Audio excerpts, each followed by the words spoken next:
What's up YouTube, Dale here from Zephyr Wargames, and today I'm going to bring you 6 very important habits and tips that you need to know as a Yu-Gi-Oh player in order to improve. Now all of the top ranking duelists, no matter how long they've been playing this, know how to do these habits inside and out, and it is pretty much second nature. They've been drilled into them, so they do these every single time, so there is no way that they can get a very silly game loss or get pulled back for simply skipping a phase. So, if you want to see more videos like this that are informative about the game structure, the game mechanics and everything else going forward, stuff like chain links, if and when effects, mandatory effects, priority effects, you name it, then make sure you smash that like button. Getting this video above 50 likes will unlock more content like that for you. So, let's dive head first into this video and go over the most important tip, trick, habit that you need to know, and that is declaring your phases. Clear communication between you and your opponent at all times is essential in order to make sure that you don't get pulled back for anything minor or simplistic that could very easily lose you a game. So, what are the main phases of Yu-Gi-Oh? Well, of course, you've got your draw phase where you get to draw the card, and even if you go first, you still have a draw phase, you just don't draw. You then have a standby phase, you then go into main phase 1, leading into battle phase, and inside battle phase there are loads of little phases, but we will talk about that on a separate video. And then of course you've got main phase 2, and of course your end phase. In every single phase, the turn player has priority. That means they have the priority to activate the first card or conduct the first action. It then passes to their opponent, and that is when they will say if they want to pass priority back to you in order to move to the next phase, or if they want to activate something there. So for example, always go, draw phase, anything, no. Okay, standby phase, I've not got anything for you? No. Let's go to main phase, and the first card I want to activate is I want to normal summon Denko Sekka. Now, because you have clearly declared all of your phases, your opponent has no right in order to say, whoa, whoa, whoa, go back to the standby phase. I wanted to activate this continuous trap card. I wanted to activate Gozen, or I wanted to activate Rivalry. You go, no, I've declared each of the phases. I've given you an opportunity for the priority. I've passed it over to you. You said you didn't want to activate anything. I now want to be able to summon Denko correctly. And at that point, they have no right in order to pull you back.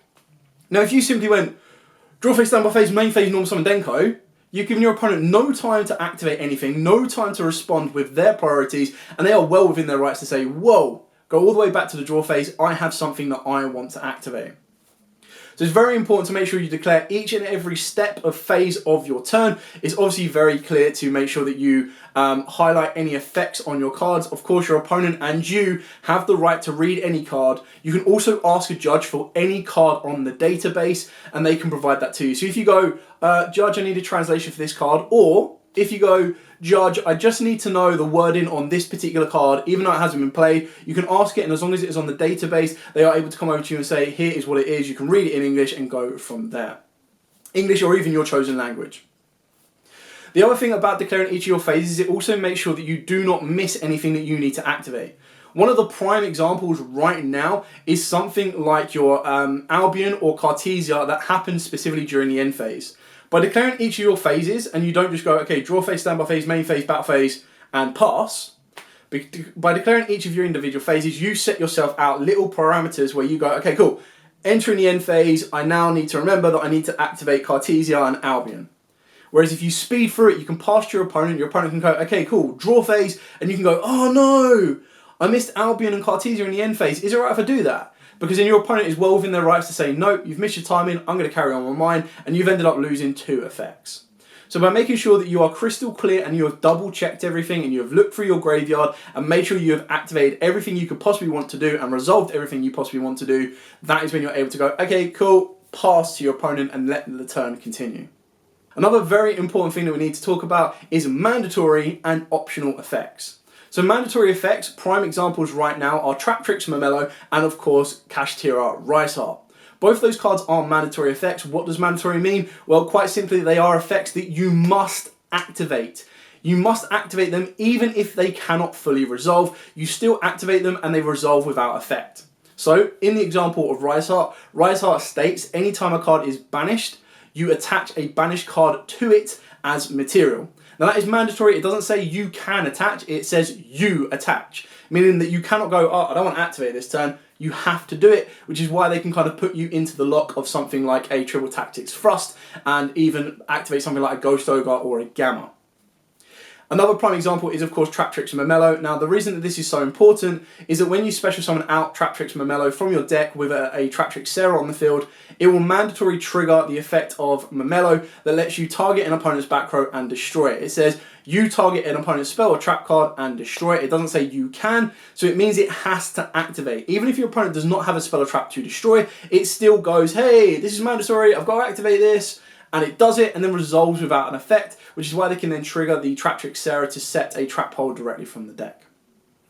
Now, optional effects where it says you can, exactly like Albion and Cartesia, can be missed. Now this is completely different from missed timing, so we'll talk about that on a separate video, as these are very, very grey areas of the Yu-Gi-Oh card game. But a card that says you can, so for example, Albion, in the end phase, you can do this. If you go, okay, end phase, pass, and you didn't use Albion's effect, you have no right to go, whoa, it was a mandatory effect, because it wasn't, and you don't have a right to go, whoa, go back, please, please, please, I've messed up.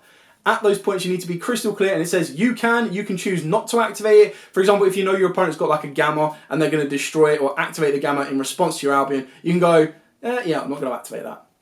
So it's very different with you cans and mandatories of you do it, so keep that in mind. It is very, very important.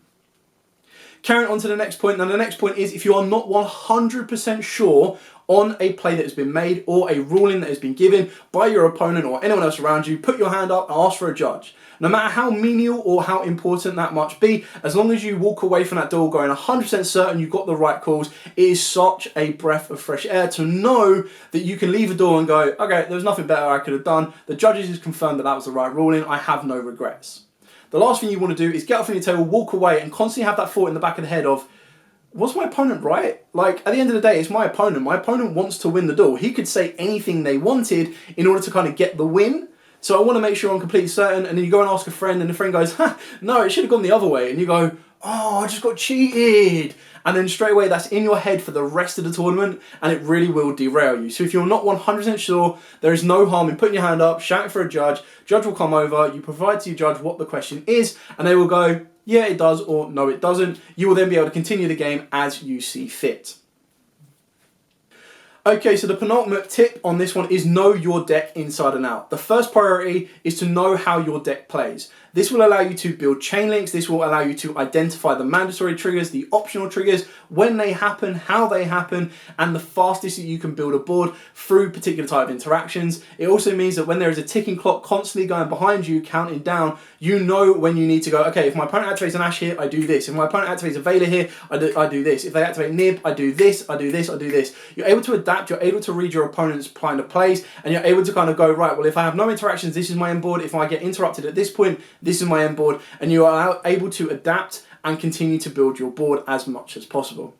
The second part of that, once you know your deck, is to know the meta.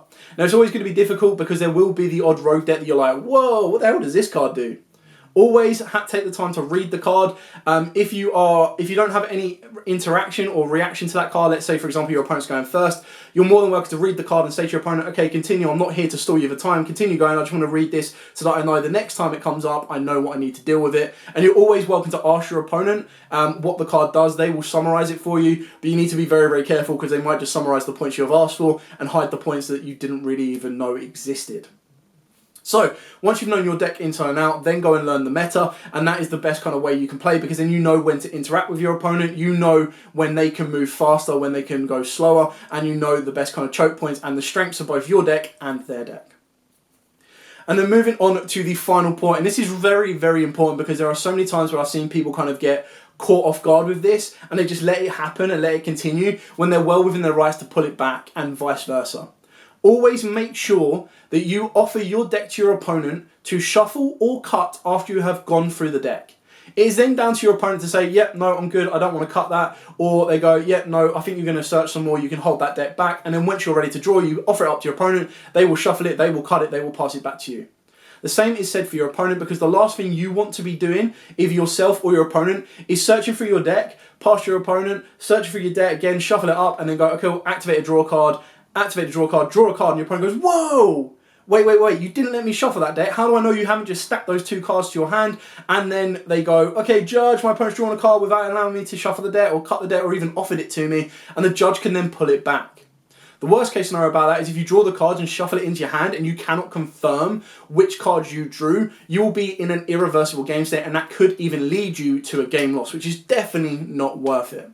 So, just to be safe and secure on everything you do, make sure that after you have searched your deck, you can very politely say to your opponent, I'm going to go back in unless you've got an interaction. It is then down to your opponent to say, okay, well, I want to cut it first just in case. Or they'll go, yep, that's absolutely fine, keep going. When you stop searching, let me know, I will cut the deck and be happy to move on.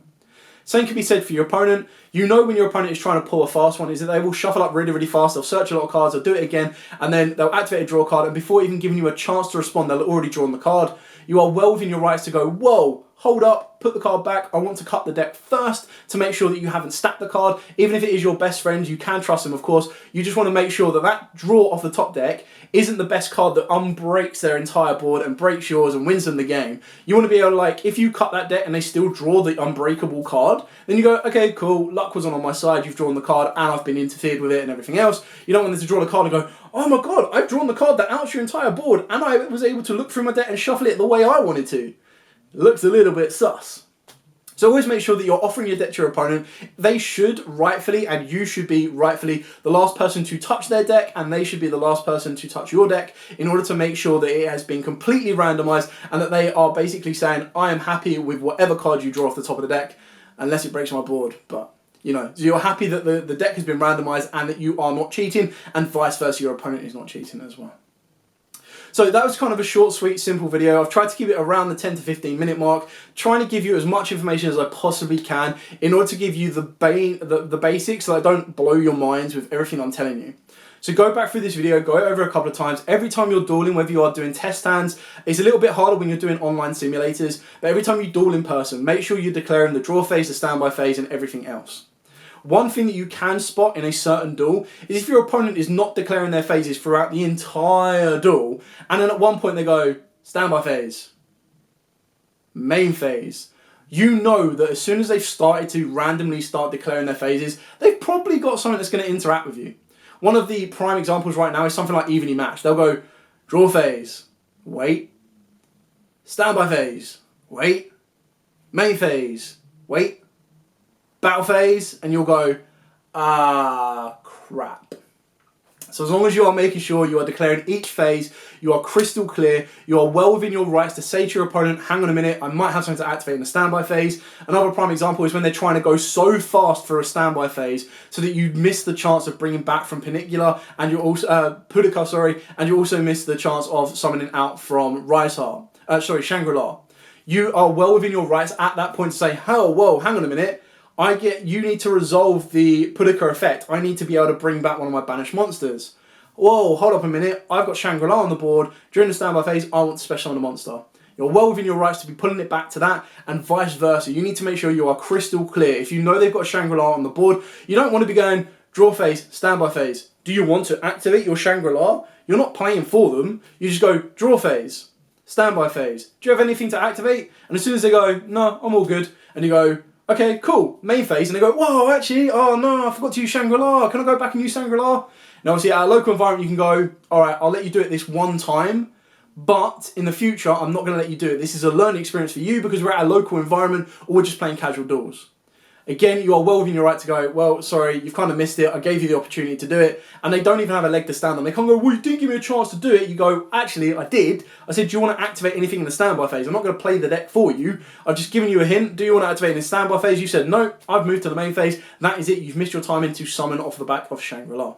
So it's very important. There's a very big difference between being sharky and just basically playing by the rules.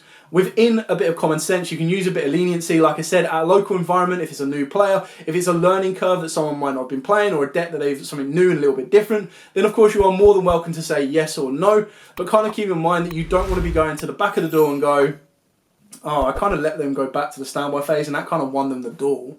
Like, that's one thing you don't want to be happening, unless it is a learning experience for both you and your opponent. Anyway, I hope you found this video informative. If you do have any questions at all, please put them in the comments down below. I will be more than happy to answer them for you. As absolutely always, guys, stay safe and, of course, happy dueling.